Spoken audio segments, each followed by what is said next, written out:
Om Purnamada Purnamida Purnamudachyate Purnasya Purnamadaya Purnamevavashishyate. Om Shanti Shanti Shanti Hari Om. So today is the third class of Ishavasya Upanishad. So far we were dealing with the introduction, and I think we will continue it for this class also. So now the last class we had discussed the Adhigari, the qualification, who is qualified to study Vedanta. It was told Adhigari is the Pramada. He should be capable of knowing the truth. And what does it take to know the truth? It means the readiness to lose one's individuality. Like Swamiji says, the drop falls into the ocean and becomes the ocean. It is no more the drop of water. And like the salt doll, Thakur's parable of the salt doll entering the ocean in order to measure the ocean and totally dissolving in the water. And what Swamiji says, in order to gain the universal individuality, the miserable little prison individuality must go. So that is the Pramada. Then it was second qualifications were discussed. Vidhivada Adhida Veda Vedantatvena Apadado Adhivada Adhila Vedanta. He who has a general knowledge of spiritual. The literal translation is he who has studied the Vedas, Vedantas, etc. and has got a general knowledge of what the Vedas are trying to convey. And in the modern context, it will be studying the spiritual texts so that you have a general idea of what spirituality is. That is the first part. Then it is told Asmin Janmani Janmantareva Kamya Nishiddha Varjana Purasaram Nitya Nainittika Upasana Prayashtita Anushtanena Nirgana Nikhila Kalmashataya Nitanda Nirmala Swata. He who has in this birth and previous births, who has done good works and thus has purified himself. How he has done Nitya Karma. Nitya Karma means our daily devotional practices. Then Nainittika Karma is on special occasions you do special things. Like when Sri Ramakrishna Jayanti is there are special practices are there. This is Nainittika. And in the Vedic context it will be yagas. That is, they have got their own yagas for attaining Swarga, and Nainittika Karmas are there. So that Nitya, Nainittika, Prayashtita and Upasana has to be done, and Kamya and Nishiddha has to be given. Kamya, we told, was that which perpetuates the false ego. What you do in order to show your name and fame. That is, fame and name is the motive of those works. That is called Kamya Karma. And that may be the perpetuation of false ego in this world. And again, all these yaga yajnas are done. Why? This ego, this I is to be maintained in heaven also, is to be perpetuated in heaven also. So, these have to be avoided. These Kamya Nishiddha, for the purification, first thing required is these two things we have to give up. Then the next step is the first Kamya and Nishiddha you have to give up, and Nitya, Nainittika, Prayashtita and Upasana you have to perform with your daily devotional practices, special works. Then Prayashtita, if you have done something wrong and you know it to be wrong, then some disciplining of the mind is required. This is Prayashtita. The Vedic practices, what they do is there's one Chandrayana or something, 15 days, a specific quantity of food, reduced quantity of food alone is consumed, and that is slowly reduced till the end of the fortnight, and after the fortnight you again increase it slowly till the end of the next fortnight. till that 15 days. So this is that. This is one form of prayaschitta that is prescribed in the Vedas.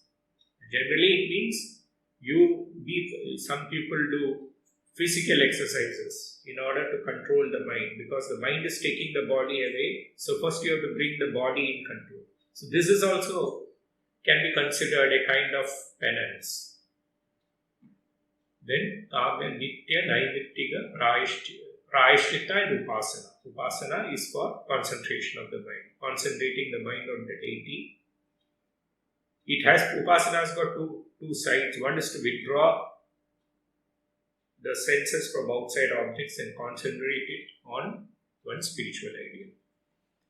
Then through these practices you become purified, and you become all the impurities go away from you and you become purified.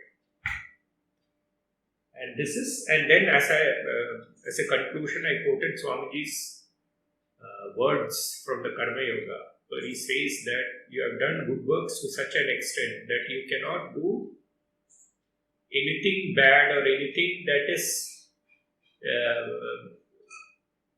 selfish in spite of yourself. That is, the habit of good tendencies has become so deep. So this is told is the final. Then Swamiji says character is unchangeably established, unchanged is formed. Now, after this one, there was one part that was left out, sadhana chadushtaya sampanna pramada. That the four qualities, sadhana chadushtaya, the four disciplines, the four means that have to be there for one to be capable of contemplating on the truth and for realizing it. In yoga, there is something else. It is called yama niyama. But in Vedanta, it is called sadhana chadushtaya. And sadhana chadushtaya is more comprehensive, because it is accompanied by knowledge. Now we will see what it is. The sadhana chadushtaya, the four means, the four golden means we can say. What are they? Viveka, first one, discrimination between the real and the unreal. That is how it is. Brahmaiva nityam vastu tado anyad aghilam tado anityam iti vivechanam. The eternal substance is Brahman. The supreme truth. I told that Brahman, the word can be used in three contexts. When the truth is thought about as the reality of the universe, it is Brahman. When the same truth is thought about as the reality of this body-mind complex, of this I, it is Atman. And when it is thought of as being the creator, preserver and destroyer of this universe, it is Ishvara. So when we say Brahman, it means God also, it means Atman also.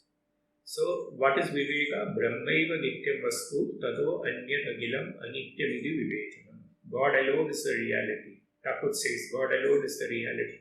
It is not good to forget this. And thinking this, one should shake off unreal objects from the mind. One take the asad vastu ke bahar kotte hove. So, this is what is told here also, that God is the Brahmaiva Nityam Vastu and everything else is unreal. This is Viveka. The next step is Vairagya. That once you know what is Viveka, what is true and what is not true, the next step is making one capable of giving up the unreal and sticking to the real. So that is told. What does it mean? It means giving up of unreal things in this world as well as in the next world. That is what they are telling. That is the desire for enjoying objects in this world and the desire for enjoying heavenly objects in the other world. Both have to be given up. This is Vairagya. And so they are talking in the Vedic context. In the Vedic context, that means you're doing so many yagas and yajnas in order to go to heaven. So those actions, that motive has to be given up. That motive has to be purified. So this is the second thing.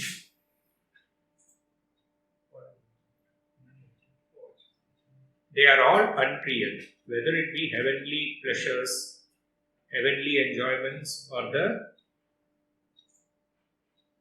human desires that we get in this world. They are all non-eternal, transient, because they are accomplished through work. And whatever is accomplished through work ends as an end. And when it ends, it brings sorrow or misery as a reaction. So, this is the second part, Vairagya, Viveka Vairagya. The next is the disciplines of the mind and the senses. That is Shama, Dama, Uparati, Titiksha, Samadhana and Shraddha. Shama is control of the mind. The mind is controlled from going after objects. In the Viveka Chudamani it is told, Mano Nama Mahavyagho Vishayaranya Bhumishu Charati Atra Nagachantu Sadhavo Ye Mumukshava. The mind behaves like a tiger in the forest of sense objects. A sadhaka should not go there. So, a sadhaka should be careful that his mind is not transformed into a tiger in the pursuit of sense objects. So, the mind has to be controlled. This is the second part. This is the third part. The third is divided into 6 things. Shama, Dama, Uparati, Titiksha, Samadhana and Shraddha. So, Shama is control of the mind. Dama is control of the senses. The senses should be controlled from going after objects. It should be we should convince it of the dangers of going after objects, that it will bring misery as a reaction. This is Dama. So, control of the mind, control of the senses. Uparati. Uparati is the senses that have been thus controlled, thus withdrawn from the objects, should be prevented from further going out again. That is, once you have controlled it, it is brought under your control. But still, after some days, it may still feel like going after objects. So that also has to be stopped. Nivartitanam etesham uparamanam uparati. So, you say that I don't want, and the mind reaches a state where it says that it involves tremendous strength. That the mind is so much in control, like in the Gita it is told that the tortoise, Yada Sangharate Chayam Kurmongani Vasarvasha Indriyarthi Dastasya Pratya Pratishthina. His wisdom is established, whose senses withdraw into itself, just like a tortoise withdraws its limbs into its shell. And even if you cut the tortoise and break it into pieces, it will never come out. Like that person who has totally withdrawn his organs from its objects, and those organs is never tempted to come out again. This is Uparati. And one more thing is added. This is the stage at which people take true sannyasis. Of course, almost what we call sannyasi is we just jump in and we learn the life. This is one way. The other way is that I have totally controlled my mind. I know my mind. It will never go out again. So, or it means vihitanam karmanam vidhina parityagaha. That I am not going to do any more works. Desire-oriented works that perpetuate my false ego. So this is Uparati. So Shama, Dama, Uparati, Next is titiksha. Shitoshnadi dvandva sahishnutā. Sahanam, Shankaracharya says, Sahanam sarva dukkānām apratīkāra purvakam chitta vilāparahitam sa titiksha nigadyate. You bear with all difficulties, apratīkāra purvakam. The mind does not react to it, that I should remove it. Chitta vilāparahitam. Nor do you have any anxiety with regard to it. Sa titiksha nigadyate. This is titiksha. Shri Krishna says in the Gita, Matra sparshastu kaunteya shitoshna subhadukkadaha agama payino anityahatan tidikshasva bharata. Matra sparshastu kaunteya. O Kaunteya, Arjuna. Matra sparsha, the contact of sense organs with the objects. Matra sparsha. Matra means that from that which is used for measuring. That is the sense organs. Matra sparsha, the contact of the sense organs. Sense organs, when they come in contact with your objects, produce the dualities. Heat, cold, sukha and dukkha. And they are agama payinaha. They have a beginning and an end, and therefore they are transient. So what should you do? You bear with them. Then what is the fruit of this titiksha? He is telling in the next verse. Yamhina vyathayanti ete purusham purusharshabha samadukka sukham dhinam so amritatvaya kalpate. Him whom these dualities do not afflict, do not make. Why? How it does not afflict? Why heat and cold, happiness and misery do not produce any effect in him? Why? Because he has realized the self. That is also told. So it is not just titiksha. Through titiksha you get atmajnana. So titiksha, always the perfection of titiksha is being talked of here. And that perfection of titiksha can be seen only in a person who has realized his self. But the titiksha as a practice is there. So in this verse, you can see the titiksha as a perfection, that is seen in the realized person. So, agama payino anityaha tan titikshasva bharata yamhina vyathayantyede purusham purusharshava. Were these dualities in him, that person in whom the dualities do not produce any change, any effect. Samadukka sudam dhīram. He who is sane, who is equanimous in both happiness and sorrow, so amritatvaya kalpate. He becomes fit for attaining immortality. So, this is titiksha. In short, it is shitoshnadi dvandva sahishnutā. Capacity to bear a little bit of the difficulties of life.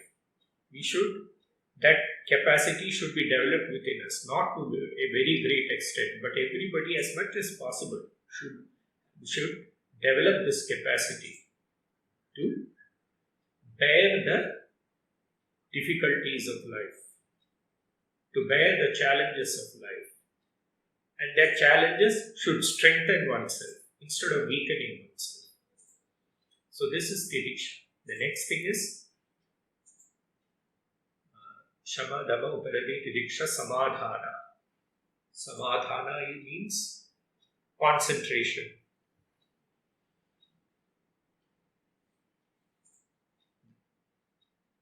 That is concentrating the mind.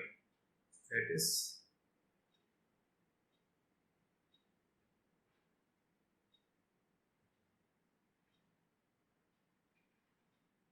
Sarvada Sthavanam Buddhehe Shuddhe Brahmani Sarvada Tat Samadhanam Ityuktam Natu Chittasya Laganam. Concentration we can have by spoiling the child, by spoiling the mind, like it is a pet child. We give something that it likes, then the mind becomes concentrated. You see a movie, you are habituated to seeing a movie. You are seeing the movie and the mind becomes concentrated. But that is not what is meant here. That is why it is told in the end, Natu chittasya lalanam. It is not petting the mind, or it is not,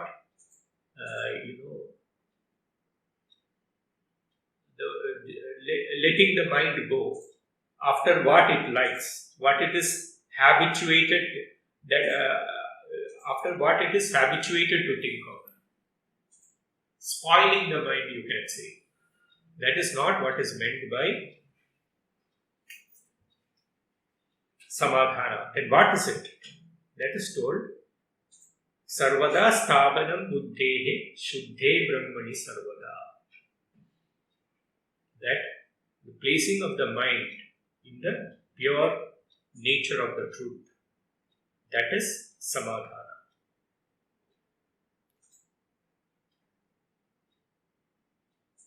That is meant by concentration.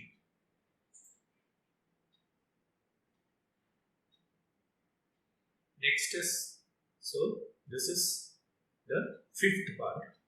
That is practicing the concentration of the mind. So it involves, so already we have discussed the purificatory practices, the withdrawing of the mind from the senses. And now it is capable of practicing this concentration on the reality. So, samadhana, that is the context of samadhana. Next, the last is shraddha. Shastrasya guruvakyasya satya buddhyavadharanam sa shraddha kathita sadbihi yaya vastu ubalabhyade. What is that? The words of the guru, the teacher, as well as the scriptures. The truth of you grasp with the help of your purified buddhi. That is called shraddha. With the help of that shraddha or faith, you get the truth. You come to realize the truth. I heard one explanation of this. It goes like this.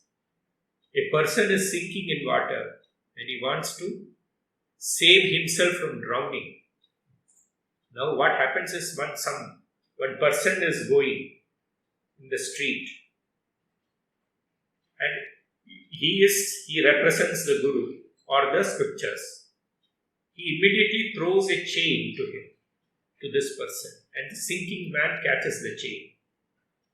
The moment he catches the chain, if any other passers-by are there watching the whole scene, they will start clapping their hands. Now, he has not yet completely saved himself. In order to completely save himself, he must reach the shore. But the first step is over. Catching the one link of the chain. Now slowly he has to advance by catching one link after another link, and thus he should reach the shore and save himself. So Shraddha is this, the Guru, what the Guru has told, what the scriptures have told. I have accepted it as truth. And I make the determination to follow their instructions with the conviction that by following these instructions, I will definitely reach the truth. And this is what sustains me in my progress, in my sadhana. The entire sadhana kala, it is this initial resolve that sustains me. This is Shraddha. So we have discussed the 6 things. Control of the mind, Shama, control of the senses, Dama, Uparati, preventing the control senses from further going to objects. This is Uparati. Then 4th is Titiksha, forbearance, capability of bearing the challenges of life, the dualities of life, Titiksha. Then 5th one is Samadhana, the practice of concentration. And the last one is Shraddha, faith in the words of the Guru and the scriptures. Now, this is the 3rd one. These 6 make the third of the 4 disciplines. Viveka, discrimination, Viveka, renunciation, Vairagya, the 6, the six beginning with control of the mind, and the final one is mumukshutva, the desire to be free. That ahankaradi dehantan bandhan ajnana kalpidan swaswarupavabodhena muktumichha mumukshuta. What is the desire? Mumuksha, the desire, muktumichha. This is, there's one pratyaya is there in Sanskrit called san pratyaya. Whenever any verb you decide to do that, then that it takes that form. For example, much dhatu. It becomes doubled also. Much dhatu when one that in the sense of desiring, when you want to use it in the sense of desiring to be free, then that san pratyaya it is called, it is added, and the much dhatu becomes doubled. It becomes mumuksha. So this is how it is. So muktu miksha mumukshuta.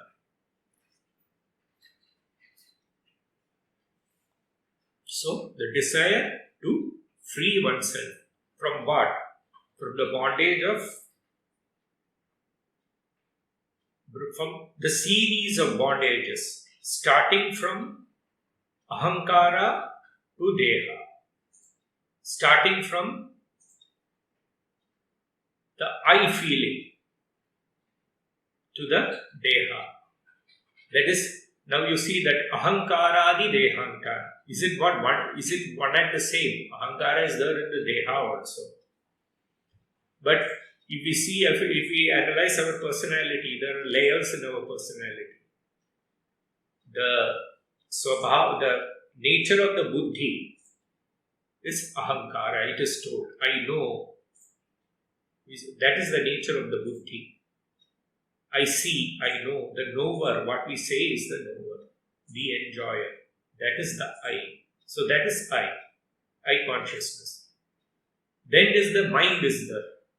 The more outer layer, the most innermost is the ananda. We will not come to that. We will just, very shortly, briefly, we are describing it. Ahankara. External to that is the mind. The buddhi animates the mind. It is internal to the mind. And external to the mind is the senses. And external to the senses is the pranas. And external to the pranas is the body, this physical body. So all these I want to free myself from. Ahankaradi dehantan bandhan. Because they are all a part of my individuality. And I know I want to be free from all ideas of individuality. I want to expand my individuality. That's what Swamiji is saying. So, ahankaradi dehantan bandhan. Why it should be given up? Because they are the product of ajnana kalpita. They are imagined in ignorance. There is, we'll come to the philosophical part later. But that ajnana kalpitan, these bondages, I want to give, the desire, that intense desire to give up all bondages starting from the ego to the physical body, that is the desire to liberate oneself. These are the four things, the four golden means to realize the Atman. To make the mind capable and strengthened, that like Thakur says, if the matchbox is there, if water falls on it, you cannot strike fire from it. But if it is dry, one small brushing is enough to catch fire. So the mind will be, through these practices, the mind becomes powder dry. And at the slight suggestion, it can realize the higher things in life. Now, Thakur's story is that of this two extremes are given of this mumukshutva.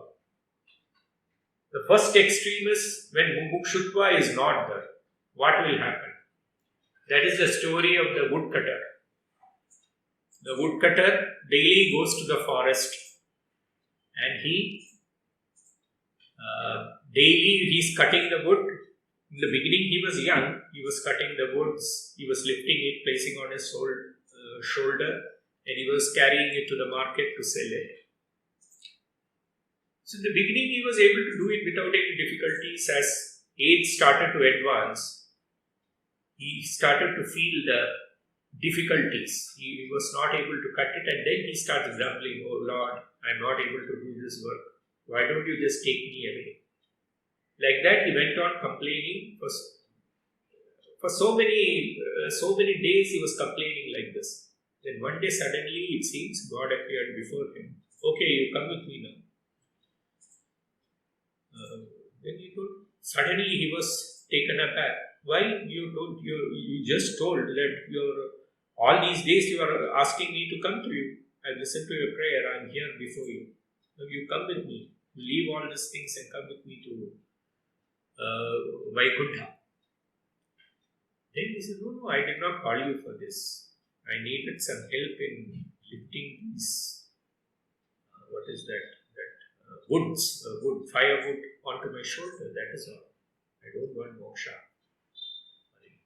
So this is the other extreme. If the mind is not prepared, we may think that we may want to God, but unless the mind is prepared, our prayer will not be sincere. On the other side is that story of the disciple and his teacher. The disciple asked the teacher, "When will I be able to realize God?" Then the Guru says, one day he does not say anything. One day he is going to take bath. He invites the disciple also. And the disciple is also accompanying him to take bath. And when he reaches the water, suddenly the Guru pounces upon him and forcibly immerses his face in the water. And the disciple starts struggling. At one point, the Guru realizes the disciple's head, and the disciple lifts his head above water and starts gasping for air. Then he asks, "How do you feel now?" Then he says, "Oh, I was dying for a breath of air. I was desperate for a breath of air." Yes, when you feel like that for God, then you know that God realization is not far from you. Another a parallel thing that is told is burning charcoals. If it is placed on the head, how desperate you would be to shake it off. That is also an example of mumukshutva. And so these two has to be combined. And this is what actually, when we read books like Sri Ramakrishna Kathamrita, the Gospel of Ramakrishna, and other spiritual texts, whether the other four things are out of these four things, two things start developing within us, which is the most important requirement in spiritual life. That is, one is the desire to know God, one, and second thing is distaste for the world. Everybody can develop it to some extent. That has to be cultivated slowly in our life. So, these are the four things. Out of these, the most important thing is, they say that mumukshutva and vairagya. And they say that if mumukshutva and vairagya is not there, then these practices cannot take us very far. Self-control, things like that.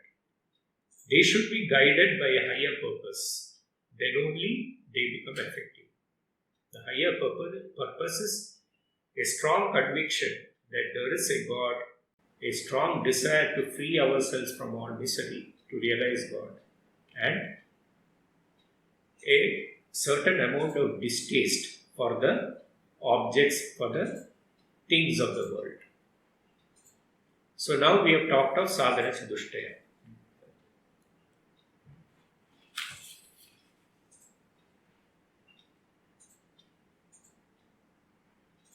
So these are the disciplines required to convince the mind and the senses that the most precious thing that we are seeking is within and not somewhere outside.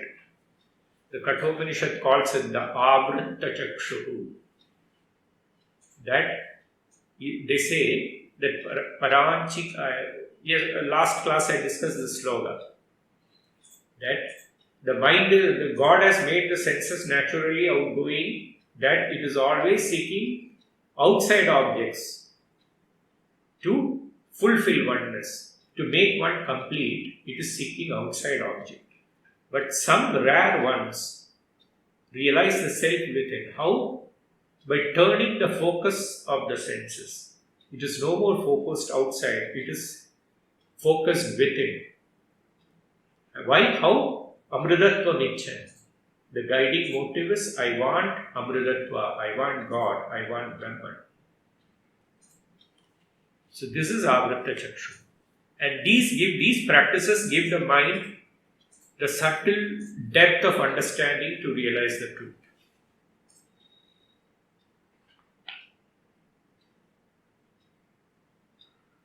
And Swamiji speaks of three things actually. One is called instinct, reason, and inspiration.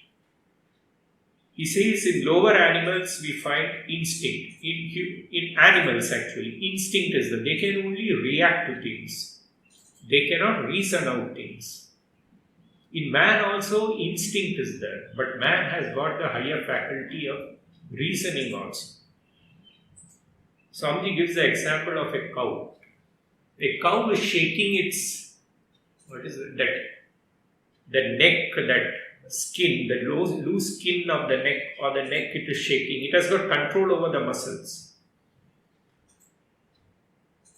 So this is, how is it possible? It instinctively can do that. And in man also, Swamiji says, instinct is involved reason. Like a child is playing on the piano. It is doing it with great difficulty. But later he goes on practicing, and after some time he gains expertise in it. And then instinctively he can play all the notes. So this is what Swamiji says, instinct is involved reason. And also it is reason is evolved. Instinct has evolved into reason. Now, instinct is in lower animals. In man, the reasoning capacity is there. And then higher than this reason is what Swamiji says is the inspiration, intuition. The intuition, to the subtle power to understand spiritual truths. These are states of the same mind. The lower mind is instinctive. The higher mind, which is seen in human beings, the reason can be cultivated. And this very same mind, through the practice of yoga, etc., can develop into intuition, realize the subtle things of life, subtle secrets of spirituality.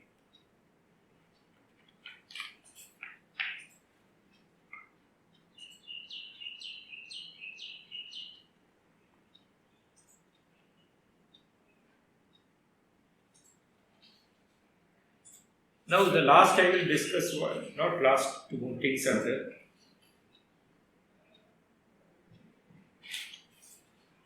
How the teacher teaches the student. What is the methodology by which the teacher teaches the student? One example is given in Taittiriya Upanishad, in the 3rd chapter of the Taittiriya Upanishad. The mantras go like this. Bhrigu is the son of Varuna. Bhrigur vai Varunihi Varunam Itaram Upasasara. He approached his father and also his teacher Varuna. And he told him, what did he tell? Adihi Bhagavo Brahmeti. Please tell me what is Brahman. Tasmat Edat Provacha. And Bhrigu replied to him, okay, I will teach you what is Brahman. He told two things. Annam, Pranam, Manam, Shrotramiti. Annam pranam chakshushrotram mano vachamiti. I may not have got it completely correct. But generally, this is what he's telling is Anna, the body, the food that makes up this physical body, the senses, the mind, the intellect. This is Brahman, he told. That's all. Then he tells one more thing. Yadova imani bhutani jayante. That from which all these beings emerge. Yena jatani jivanti. That in which all these beings that have emerged live. Yena prayanti abhisamvishanti. That in which all these things merge. That is Brahman. That from which all these things come out, that in which all these beings live, and that in which all these beings dissolve or merge, that is Brahman. That's all. This much he told. This much only he gives instruction. Then what does Bhrigu do, the disciple do, the son do? He just Satapotapyada, he went and did austerity. That is, and what is austerity? They told is thinking about it again and again. Of course, austerity is given two meanings. One meaning is Indriyana manasascha aikagryam tapa uchyate. What is tapas? What is austerity? It is the concentrating, making the mind as well as the senses one-pointed is what is called tapas or austerity. Ekagriya, to make it one-pointed, to collect it, to collect the scattered mind and to make it one-pointed, this is austerity. And another meaning of austerity is in the sense of the Vedantic spiritual practices. Vedanta does not prescribe any extreme practices like standing on one foot or, jumping into the fire, or so many things are there which practices are there. Nothing of this sort is there. Austerity, according to Vedanta, is already the Sadhana Chatushtaya is told. Apart from that, you go on repeating this to yourself, that the self alone is the reality. And what is to be repeated? What the Guru told, that the body, mind, senses, these are Brahman. And the second part is that from which all these things emerge, these are Brahman. And this thing he thought and thought about for a long period. That, what does it mean? That is only the bare outline of facts are given.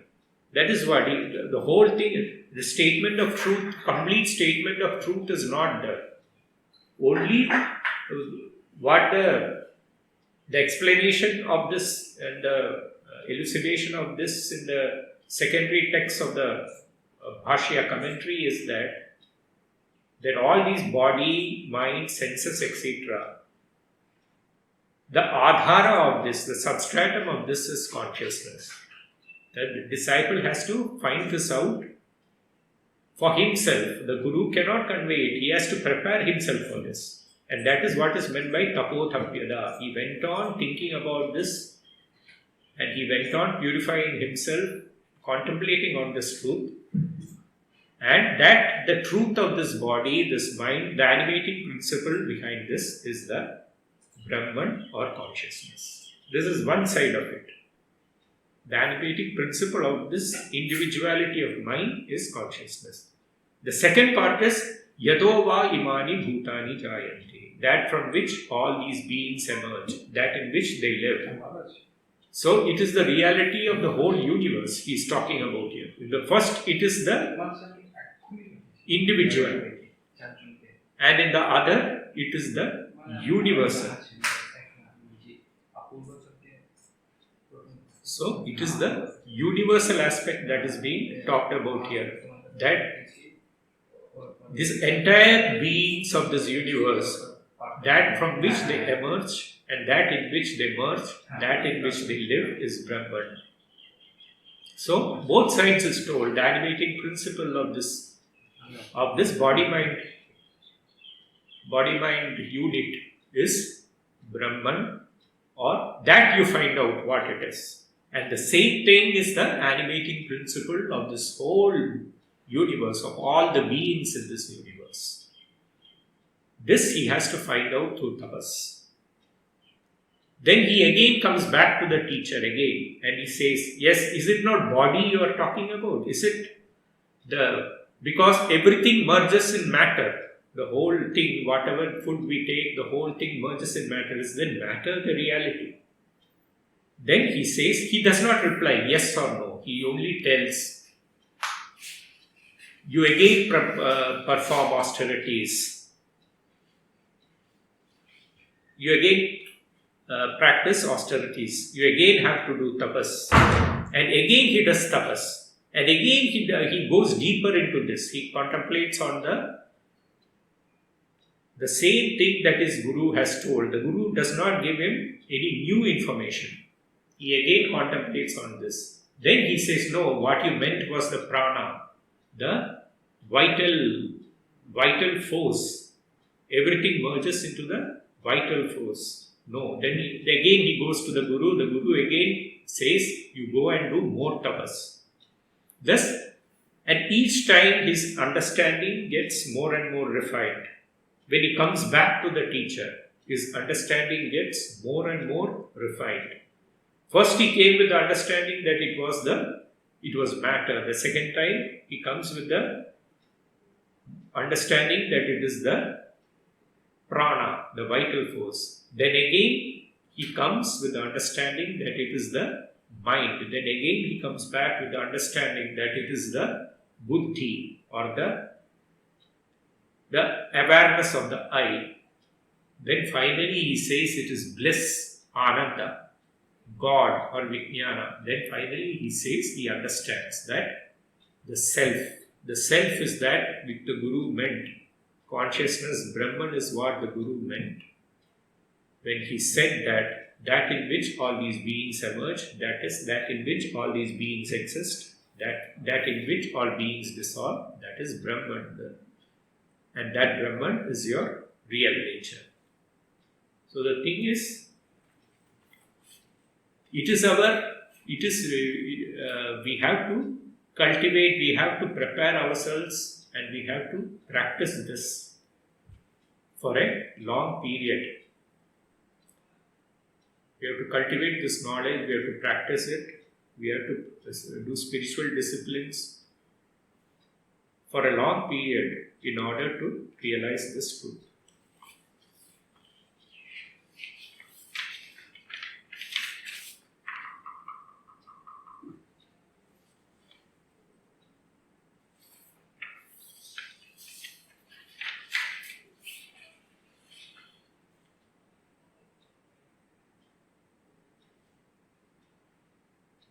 Now we will come to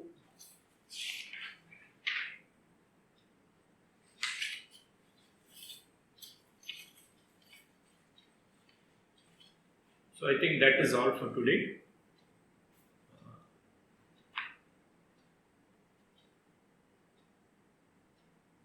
So I think next class we will start the Upanishads proper.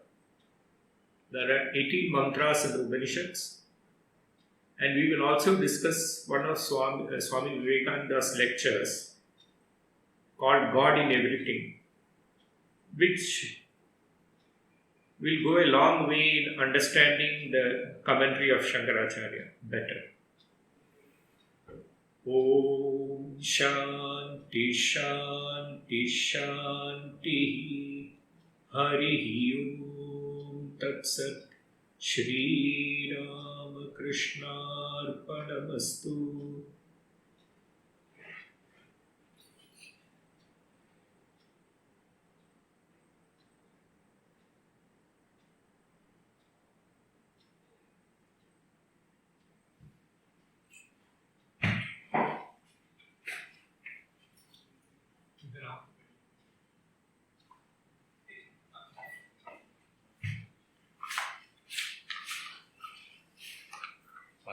my voice coming this side? Huh? Was my voice coming?